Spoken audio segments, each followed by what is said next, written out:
Welcome to my channel Keya student it blog. আজকে আমি তোমাদের কাছে নিয়ে এসেছি একটা নতুন ভিডিও। আশা করি তোমরা সবাই ভালো আছো। আজকে নিয়ে এসেছি তোমাদের কাছে নিউ টাউনেরই একটা মন্দিরের ভিডিও, সেটা হচ্ছে ইসকন মন্দির। তোমরা এতদিন ইসকন মন্দির মানেই জানো হচ্ছে মায়াপুর। আমিও কিন্তু এতদিন তাই জানতাম যে মায়াপুরে ইসকনের মন্দির। এই মন্দিরটা আমাদের নিউ টাউনে, আমাদের কলকাতার মধ্যে খুবই কাছে। সেই মন্দিরের খোঁজই আজকে তোমাদেরকে দেব। এটা হচ্ছে নিউ টাউন ইসকন মন্দির, নিউ টাউন সাপুরজিতে। তোমরা এই মন্দিরে কিভাবে যাবে, কি আছে মন্দিরে, সেটাই সবটা জানতে ভিডিওটা পুরো দেখতে হবে।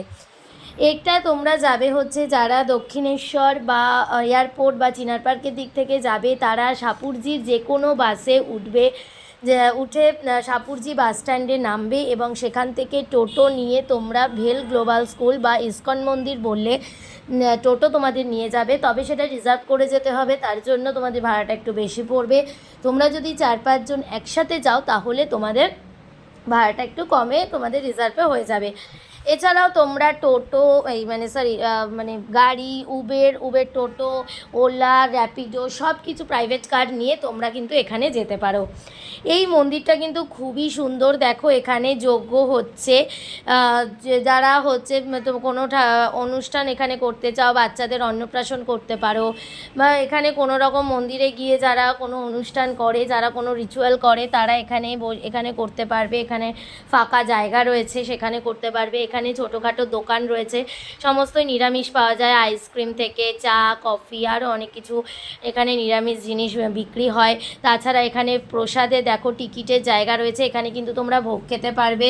এখানে সকালে, দুপুরে, রাত্রিরে 3 বেলায় ভোগ দেওয়া হয়। নর্মাল দিনে 70 টাকা করে টিকিট এবং রবিবারে হচ্ছে 120 টাকা করে টিকিট।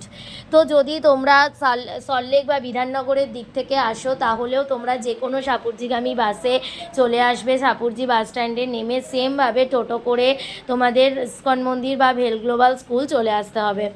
এছাড়াও তোমরা তো প্রাইভেট কার নিয়ে আসতেই পারো। এই দেখো এটাই হচ্ছে মেন মন্দির, যেটা বললাম ইসকনের মন্দির।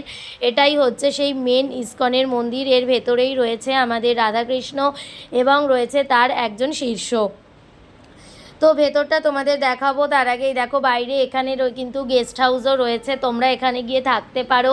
মন্দিরটা কিন্তু পুরো এখনও তৈরি হয়নি। 2 বছর আগে আমরা গেছি, তখন কিন্তু মানে অল্প কিছু হয়েছিল, এখন কিন্তু অনেকটা হয়ে গেছে। তবু এখনও আন্ডার কনস্ট্রাকশন হিসাবে রয়েছে, দেখতেই পাচ্ছ। অনেক জায়গাতে এখনও পুরোটা তৈরি হয়নি, আরও দিন যাবে, পুরোটা কমপ্লিট হয়ে যাবে। তো তোমরা অবশ্যই এই মন্দিরে যাও এবং এই মন্দিরে অনেক মজা করো, বয়স্কদের নিয়ে যাও এবং বাচ্চাদের নিয়ে যাও। এই যে দেখতেই পাচ্ছ রাধাকৃষ্ণের মূর্তি রয়েছে, এছাড়া এনার শীর্ষ রয়েছে ওনার। তাছাড়াও রয়েছে এরপর ভোগের ব্যবস্থা, তোমাদের ভোগটাও পুরোটা দেখাবো, কী কী ভোগ দিচ্ছে, কী হচ্ছে। তো এরপরে এখানটা রয়েছে দেখো রথের ব্যবস্থা। এই রথ কিন্তু রথের সময় পরিক্রমা হয়, তো তোমরা রথের সময় চাইলে যেতে পারো। তবুও রথ তো চলেই গেছে, আর অনেক মানে এখনও 1 বছর দেরি। তো তোমরা এর মধ্যেই যাও, গিয়ে একবার ঘুরে এসো। এই দেখো এখানে হচ্ছে ভোগ খাওয়ায়। ভোগের টিকিট কিন্তু 11:30 পর্যন্ত পাওয়া যায়। সকালবেলা 10টা থেকে 11:30 পর্যন্ত ভোগের টিকিট দেয় এবং আবার বিকেলবেলা 6টা পর্যন্ত টিকিট দেয়। তো তোমরা সেইভাবেই টিকিট কাটার মধ্যে কিন্তু তোমাদের যেতে হবে এবং টিকিটটা ওখান থেকেই কাটতে হবে। ওরা বলে অনলাইনে কাটা যায়, কিন্তু অনলাইনে কিন্তু সেরকমভাবে ব্যবস্থা নেই। এই যে দেখতেই পাচ্ছ এই বড় ঘরে ভোগ খাওয়ানো হয়। বয়স্কদের জন্য টেবিল চেয়ার রয়েছে এবং মানে এমনিদের জন্য নিচে বসেও খাওয়ার ব্যবস্থা রয়েছে। এখানে কিন্তু অনেক রকমের খাবার দেয়। এই যে খাবার দেখতেই পাচ্ছ, ভাত রয়েছে, জিরা রাইস রয়েছে, ডাল রয়েছে, লাউয়ের তরকারি, চানা মশলা, পাঁপড় ভাজা, লুচি, সুজি। এখানের কিন্তু মোস্ট ফেমাস হচ্ছে লুচি সুজি। তোমরা অবশ্যই লুচি সুজিটা বেশি করে নিয়ে ট্রাই করো, ওটা কিন্তু তোমাদের খুবই ভালো লাগবে। অন্যান্য খাবারও ভালো, কিন্তু তার থেকে সবথেকে ভালো লুচি সুজি। এই যে এখানে রয়েছে গোশালা, তোমরা দেখতেই পেলে মন্দিরেরই ঠিক পেছনেই রয়েছে গোশালা। তারপরে রয়েছে এখানে একটা মার্কেট মল টাইপের রয়েছে, যেখানে তোমরা ঠাকুরের জিনিসপত্র কেনাকাটা করতে পারবে, এরপরেই সেটা দেখতে পাবে।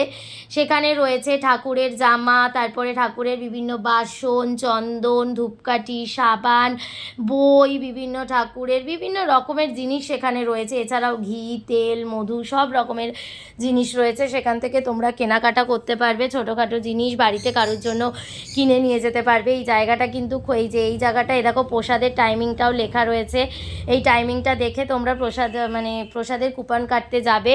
প্রসাদ কিন্তু দেওয়া হয় 1:30 থেকে 3টে পর্যন্ত, দুপুরের প্রসাদ দেওয়া হয়। রাত্রিরটা ঠিক আমি জানি না, তোমরা ফোন করেও জেনে নিতে পারো। ফোন নাম্বারটা আমি তোমাদের সাথে ডেসক্রিপশান বক্সে শেয়ার করে দেব, তোমরা এখানে ফোনও করতে পারবে। এই যে দেখো যে মলের মতো কথাটা বলে, এই যে এইখানে সমস্ত কিছু ঠাকুরের জিনিসপত্র পাওয়া যায়, এখান থেকে তোমরা ছোটোখাটো কেনাকাটাও করতে পারবে। এখানে অনেক রকমের জিনিস রয়েছে, তোমাদেরকে বলেই দিলাম যে কি কি রকম জিনিস রয়েছে, এখান থেকে তোমরা জিনিসপত্র কিনতে পারবে। তো তোমরা অবশ্যই একদিন চলে এসো এবং অনেক অনেক মজা করো, বাড়ির সবাইকে নিয়ে এসো। তো এরপরে কিন্তু আসতে চলেছে কলকাতার বাইরের ভিডিও, আমি খুব তাড়াতাড়ি বাইরে যেতে চলেছি এবং ভিডিও আনবো নেক্সট উইকে। তোমরা অবশ্যই চ্যানেলটাকে সাবস্ক্রাইব করো।